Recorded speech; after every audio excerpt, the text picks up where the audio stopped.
It's quite interesting when you're reading the manga and you're watching the anime and you're seeing the events unfold in two parallels. You're seeing them going in the same direction, but there's some changes here and there. The manga skips some things, but keeps some things. The anime skips some things, but keeps some things. They both do it. You know, the manga didn't show them on their way to the content to find Paul. The anime did. The anime didn't tell about Paul's struggles, but the manga did. For instance, in the anime, Paul didn't say that he was attacked by a succubus and he had to use Lilia to help him out. And he was upset about it because he vowed not to touch Lilia until he saved Zenith. However, he broke that promise. He felt bad about that. The same thing happened to Rudius. He was giving him something they both could relate to. The anime totally skipped that part. The manga didn't. So both sides offer something different in a way. Now the question is, with the next chapter, will Rudius find Roxy? Because I was actually expecting them to find Roxy in the next episode, but I guess we're speeding this along. I guess being a reader, you read all the details of things Rudius observing, the things they found out. Like, I'm getting ahead of myself, but like when he's in the dungeon, he fights the spiders, and there's something that stuck to him. He realizes that this substance he uses from one of the monsters can be used as dish detergent. Yes, Rudius discovers dish detergent in this world, some way to clean dishes properly. That's created by monsters. So he'll learn down the road to make himself a profit by using this substance and continue to make it over and over again. Become wealthy. He becomes wealthy in many different ways, but this is one of his first ways that he became wealthy down the road. A little foreshadowing I want to give you guys. But anyways, let's do this in order. He hadn't seen Paul in a long time. After he saw Paul and Lilia, he hadn't seen Paul since volume 5. Haven't seen Lilia since volume 6. So here they are, man. It's been another half worth of volumes. And they finally get to meet again, And I could have sworn that Rudius was feeling uncomfortable with Lilia keep calling him young master all the time. And because he saw Lilia in a way as his other mom. But she said that she wanted to be, formal, as a form of respect that she sees between them and everything. So I guess they cut that part out. Then there's also the scene with Alina Lays. Alina Lays, they did that one correctly. They actually did that one right, Having Paul being the way he is. Like, Paul is just a dude that people like being around, but he's not that reliable when it comes to other situations. When it comes to fighting, yes, but everything else, not so much. So he seems to trip and fall a lot of the times when things happen. So when he had a son and children, he thought that finally he could have people that can look up to him and he can be reliable and dependable. But with Rudius, that didn't really happen so much. Only every often, Rudius allowed him to give him advice. And Aisha was just a freaking genius on her own. And the only one that could really rely on him was Norn. So Norn is probably his favorite. Daddy's girl, you can say. So there's that situation. But yes, when Paul found out that someone is willing to, be with Alina Lays, he was shocked. Think about it, man. This is a woman who's known for sleeping around a lot. So knowing that someone settled down with her like that, of course he's going to be shocked. She's been living for a long time and she's never known for settling down. So there it is. And it is our boy Cliff. Cliff is just that man, that go-to guy you can rely on. That's who Cliff is. So Paul doesn't know the awesomeness that is Cliff. So there's that situation. They're talking about the situation in the Labyrinth. Things aren't going so well rescuing Zenith And then, even though everyone is there, there's one person missing, and that is the goddess. The goddess herself. Let me be careful I don't break anything. Get the goddess herself, Roxy. Did you know this is? I know I did an opening of this like a while back, but this is actually the first statue figurine of Roxy. This is the first, like the first ones they made, and everything. And people are like, aren't you buying more Mushoku Tensei figurines? And I'm like, no, because I'm waiting for them to make, I don't know, a Rudius one, a freaking grown up Eris one, of I thought we'd be getting a Selfie one, for crying out loud, since Selfie has more screen time than any of the girls this season. But no, we get more Roxy figurines. That's what we're gonna get. Is Roxy figurines. I digress. Roxy is missing in the labyrinth. She stepped into a trap and she teleports somewhere to the labyrinth. Teleportation labyrinth is bad, especially if you went through the teleportation accident all those years ago. Imagine that, man. The ultimate trial of PTSD, trauma. Just think about it. You went through the most horrible events in that world's history, and you survived. And all the things that you've been through. And now, to find the last person on your list, you have to go into a labyrinth that reminds you exactly of your incident, where it can happen all over again, but in a closed up dungeon. Ooh, man, that has to suck.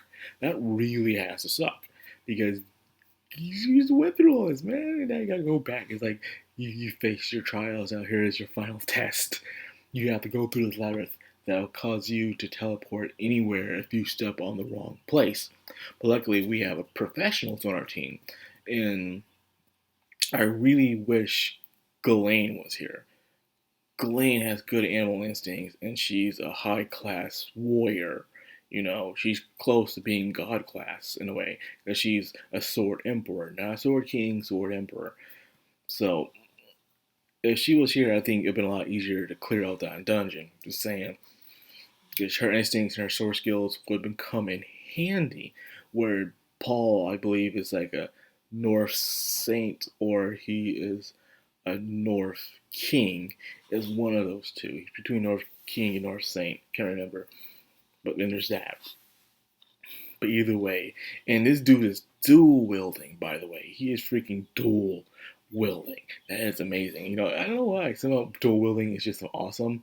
But in a way, it's really hard to kill people when you're dual wielding, because you gotta make sure you do precision slices when you attack people. With a sword, you have two hands, you just go in them and just stab them instantly.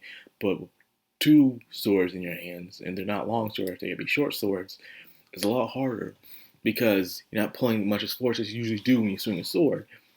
So you're mostly using it for countermeasures, blocking, and doing precision slices. You gotta take your opponent down and find a good. You gotta do that good force ending. Mostly when you do that, you gotta do slices, and you gotta do stabs, you know, jabs and stuff, and really doing those kind of dual wielding kind of techniques.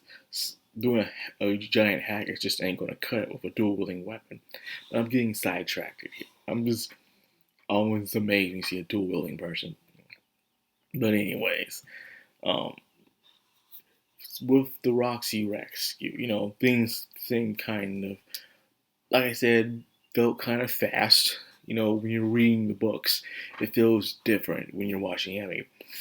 Especially in a way, anime did skip over things that wasn't that important, you know. They had the scenes that matter, you know, that's the point of adaptation. You can't get everything. The reason why I keep saying it so much is because a lot of people are always like that, get angry or downgrade an anime because it doesn't show every detail from the source material. You can't do that. You just can't. You have a schedule, you have a time limit, and a cap of amount of episodes that you can do for this season, so therefore you gotta be careful of what you add on to it. Which makes sense.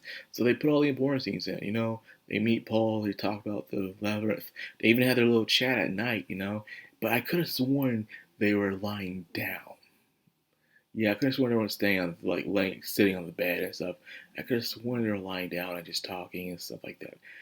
I could, because, you know, it's so weird for them. Like, you know, they feel like they were just, especially Lily, just standing there. You know, I could have sworn she was on the main bed because they didn't want her to, they treat her nicely. And Paul and Rudius were together because they haven't seen each other in a long time, so they were just having those chats. And Lily will intervene every time because she was embarrassed and stuff like that. That made sense. But them just standing there was a bit off. Like, they didn't need to execute that way. They could have them lying down and being comfortable and waiting until the next morning to go into the Labyrinth, which they did. And we thought we would see more of the monsters that they were fighting and stuff.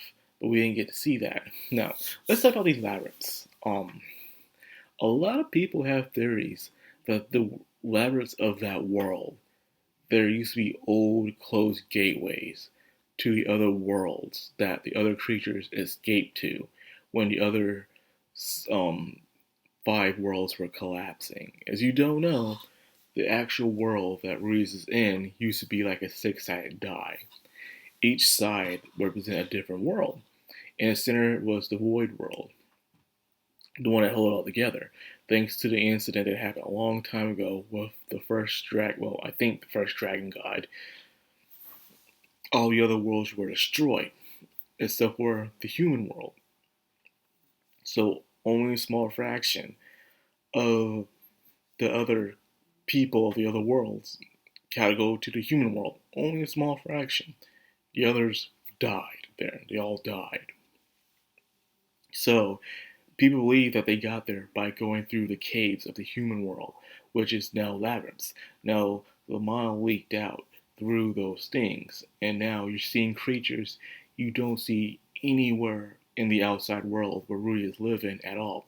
You only see these creatures within the labyrinths. And so people believe because of these labyrinths is that they're like echoes of those former worlds, seeing these otherworldly creatures, because if you read Old Dragon's Tale, which explains the origins of the world of Mushoku Tensei, it explains how most of the creatures in the other world look completely otherworldly. Like, they don't look like just like giant, like the creatures you see on the outside world. Really, it's like they were deformed, they were like biblically accurate and stuff like that. Like, they would have 2 heads and they'll be weirdly, their faces will be in different parts of their body and stuff. Just like the monsters you're seeing here, they were extremely grotesque and deformed and stuff. So they believe that these worlds were just mana leaking out from those worlds, and it was the crystallizing, creating creatures to in those labyrinths. That's what a lot of people believe. I believe that too. That would be very, very interesting. A little piece of lore that's right there, hinting at of the worlds that used to be, would be very interesting. Now, with Roxy's thing, people thought just because we got Norn's inner dialogue, her point perspective, we thought we would get Roxy's point perspective. What's going through Roxy's mind at this moment. And it's her being hungry, exhausted, tired, wanting to fall asleep, which just ends. She can think about past events of things that she regret not doing or did doing, and what she wished things that could have happened and stuff, and how she was running, escaping. It was more detailed, as I was saying, they were showing Roxy's perspective. It wasn't just her just staying in one place as she's defending off a bunch of monsters. They only show the end point of Roxy's chapter. Roxy had an entire chapter where it was her and her experience by herself in a dungeon. She was Labyrinth. She was in this labyrinth for an entire month. So no food, no bath, could barely sleep and stuff. And the monster meat's not good. So she is just struggling on her last thread of life right here. And we didn't get to see that. Like I said, maybe they'll do it in the next episode. Maybe they will. We can see a better point perspective of Roxy. It would be nice because it makes the rescue a lot more. It makes it better. It really does. It just felt short. Is all I'm saying. It felt really short to see Roxy struggle and for her to finally get rescued. In a way, maybe they have other plans to do other things. Hopefully, they show it, because I don't want to just end there and that's it. It would really suck if they did that. That's all I'm saying. I love Mushoku Tensei, but again, there's some things. This is not a deal breaker for me, but it just would have been nice if they did that. But anyways, overall, still a good episode. The only thing I just didn't really care for was the Roxy rescue. I really thought it was going to be in the next episode, and hopefully they show something because it would have been a lot more interesting seeing her strive to survive in this labyrinth we're crying out. But anyways, that's what I got for this episode. I hope you guys enjoyed it. If you did, like, comment, share, and of course, hit that bell icon. This has the background on anime. Signing out.